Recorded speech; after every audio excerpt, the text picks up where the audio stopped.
Facebook, Twitter, YouTube. Hay más de un medio para que nos sigas. ¿Cuál te gusta más? Onda Cero es la radio que siempre va contigo, porque estamos en las redes sociales para que nos sigas, para que opines, para que compartas noticias. OndaCero.es. Más y mejor. De 3 a 7 en Onda Cero, Julia en la Onda. Julia Otero.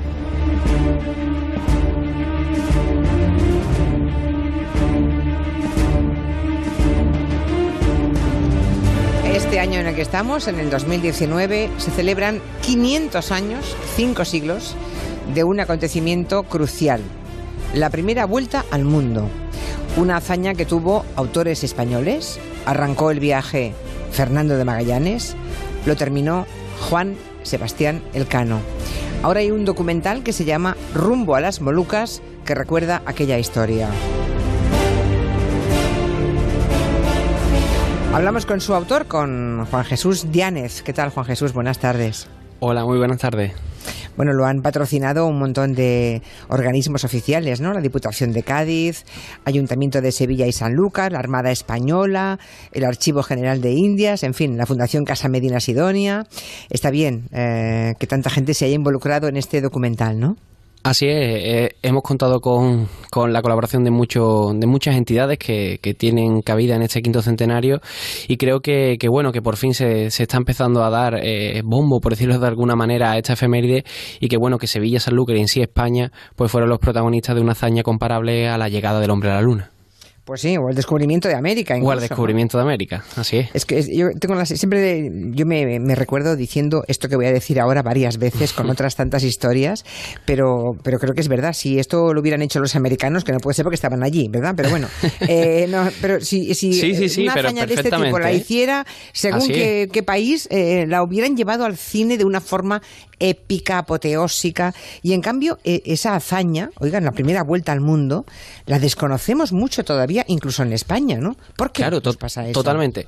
Bueno, pues para empezar, yo era el primero. Cuando comienzo a investigar, yo soy saluqueño, amante de mi tierra y de la historia, y yo quería hacer algo por ella, decido hacer esto, porque yo me entero, a raíz de la investigación, de que ellos no iban buscando dar la vuelta al mundo. A ver, España y Portugal se dividía el mundo en dos partes, por resumirlo rápidamente, a través de un tratado, el Tratado de Tordesillas.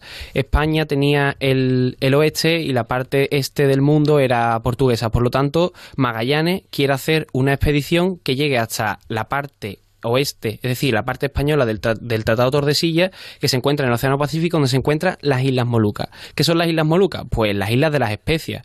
Es el único lugar del mundo donde había especias casi en exclusividad. Por lo tanto, Magallanes dice, vamos a dar la vuelta al mundo, pero porque tenemos que darla, para no invadir territorio portugués, y entonces cree que hay un paso marítimo que hoy conocemos como Estrecho de Magallanes, que da al Océano Pacífico, y ya por fin llegaron a las Islas Molucas.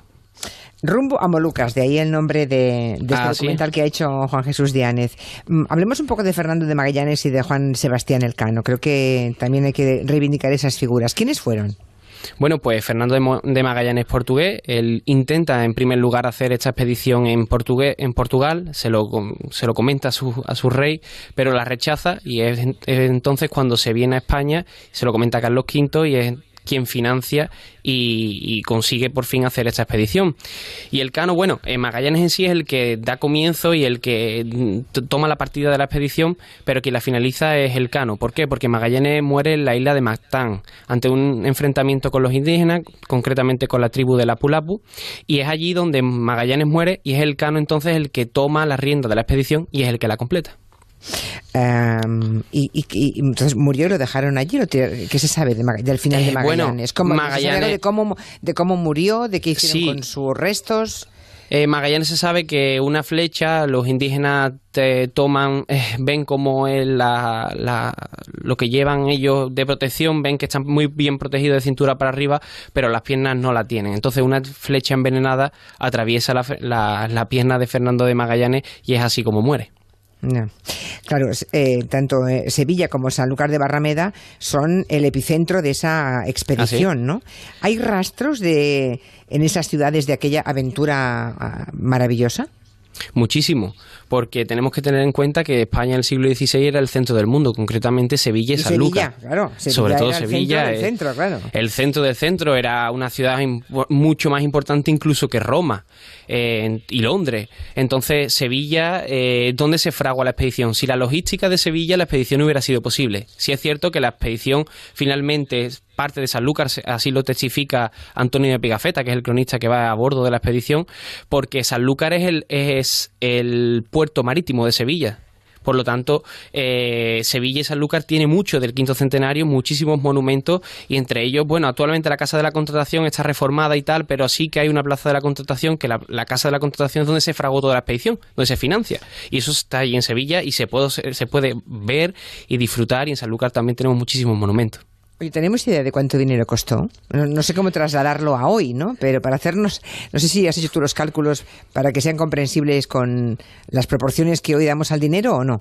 Pues concretamente no sé exactamente compararlo a lo que costó actualmente, pero tenemos que tener en cuenta, y lo comparamos con lo que es la llegada al hombre a la luna, una expedición con los medios que contaban, que son naos con viento, que solo navegan con vientos portantes, que las constelaciones cambian del hemisferio norte al hemisferio sur, por lo tanto la navegación es muy complicada según el hemisferio en el que te encuentres. Tienes que sumar, por lo tanto esos son pluses a la hora de hacer esa expedición.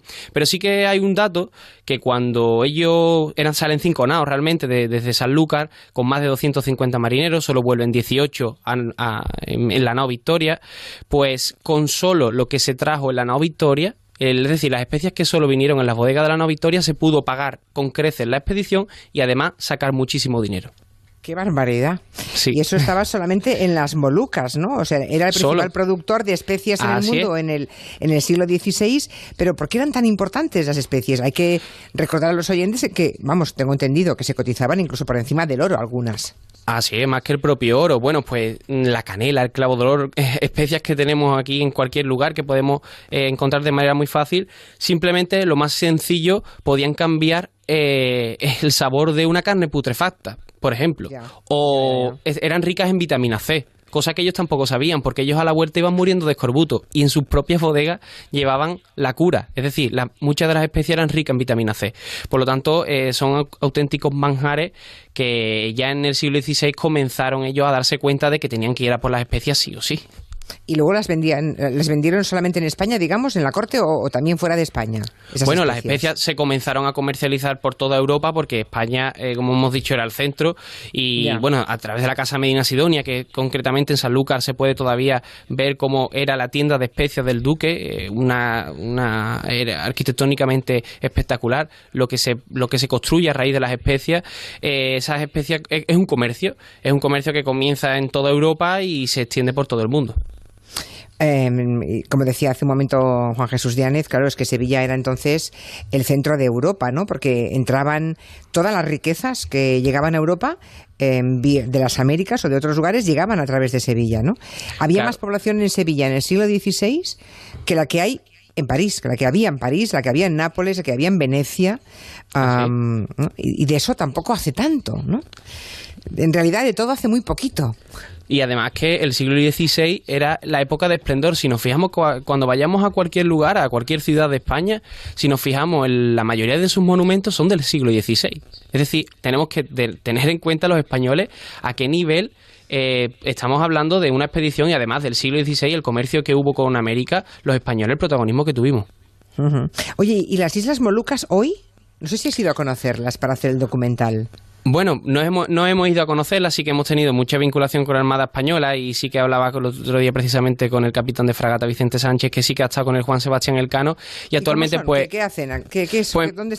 Sinceramente me ha dicho que prácticamente hay muy poquito. Allí no se ha... Bueno, pasó la expedición, se llevaron las especias, se siguió allí, siguieron viviendo las tribus que estaban y demás, pero no se ha explotado ni se ha convertido en una ciudad súper importante, ni no se ha hecho allí nada de especial. Así que sí hay unas playas paradisíacas, eso sí, pero no mucho más.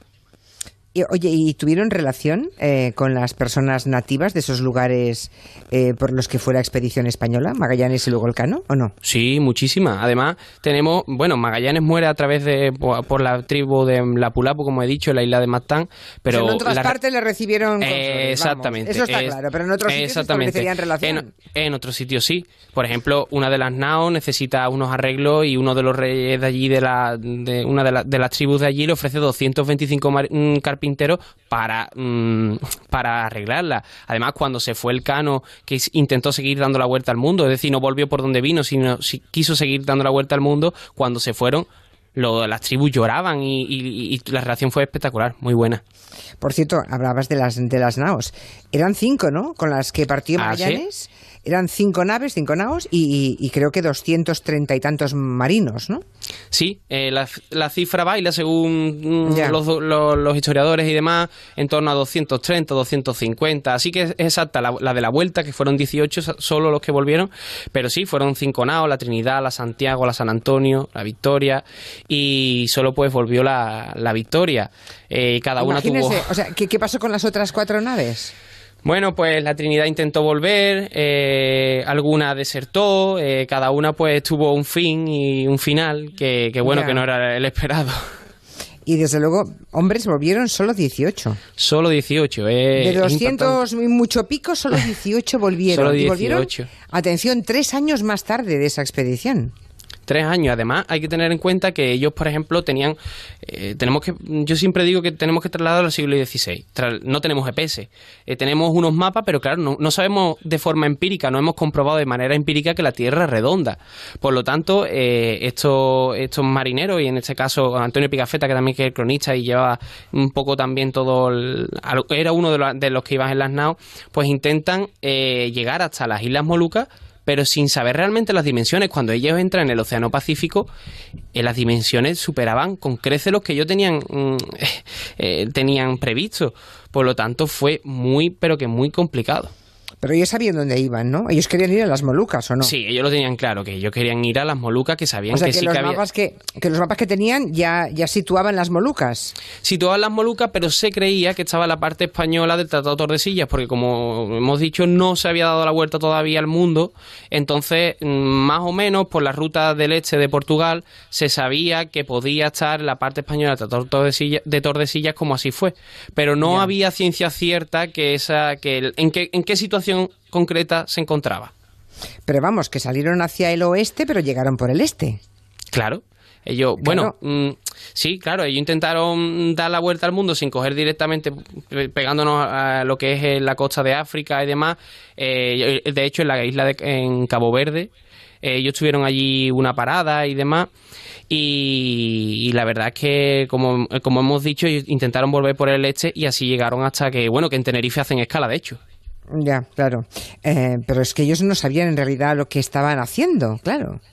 Claro, es que hay que ponerse en el siglo XVI, o sea, se hacen a la mar 230 y pico hombres, 5 naves, dicen que van a las Islas Molucas y no saben, porque luego, digamos, sobrepasan las Islas Molucas y siguen, y vale, consiguen regresar a España. Pero eso nos pareció hoy muy fácil, pero si uno se pone en la piel de aquellos hombres, en realidad no sabían si iban a volver o si iban a morir a cabo de 1 año o 5 días o 4 meses. Totalmente. Es más, yo resumo este viaje con una frase: nunca dejes que tus miedos ocupen el lugar de tu sueño. Y es que es así. Su ilusión, su sueño por llegar y esas ganas hicieron que esos miedos, porque ellos mismos cuando se fueron a adentrar, esos miedos lo pudieron invadir, pero no se dejaron, quisieron alcanzarlo y finalmente lo hicieron. No todo, pero bueno, se consiguió. Claro, después de aquella circunnavegación, ¿verdad? Aquella vuelta al mundo, al planeta, seguramente cambiaron mucho los mapas de la época, cambiaron las cosas en la navegación, hubo cosas que marcaron un punto de inflexión. Claro, además sabemos muchísimo de esta expedición porque Antonio de Pigafetta, como he dicho, era el cronista. Entonces, él iba escribiendo, iba relatando todo lo que pasa. Y de hecho, podemos acceder actualmente al diario de Antonio de Pigafetta y podemos leer todo lo que pasó. Entonces, sabíamos y fue situando muchas de las partes de los mapas que no se conocían. Lo que pasa es que Antonio de Pigafetta, este personaje, este cronista de la expedición, que iba llevando un diario, ¿no?, en el que apuntaba cada día lo que iba pasando, dices en el documental que se podría haber guardado alguna cosa que ocurrió en el viaje. No sé, ¿algún secreto, tú crees? Sí, bueno, yo gracias a que he contado con historiadores, yo no soy historiador, yo he estado asesorado por doctores en historia, catedráticos y demás, que seguro que saben hablar muchísimo mejor que yo de esto.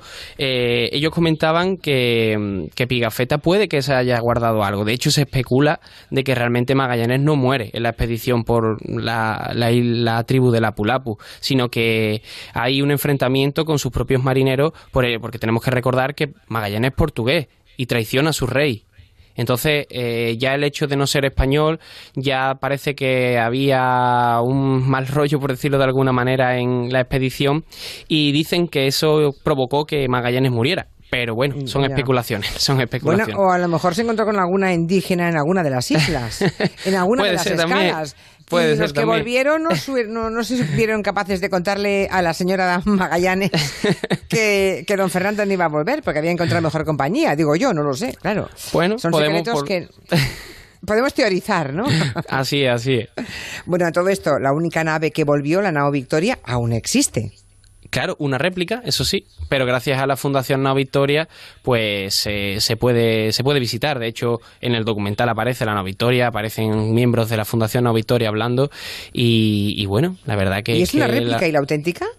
Bueno, la auténtica intentó hacer un segundo viaje, pero ya en ese viaje pues la Nao Victoria se perdió y ya no se supo nada. O sea que la que hay es una réplica. O sea, es una réplica, sí. La otra no está ya. De hecho, esta réplica se hizo en el 92 con motivo de la Expo y es la que está surcando los mares. Además, por todo el mundo. Ha visitado Nueva York y muchísimos puntos del mundo.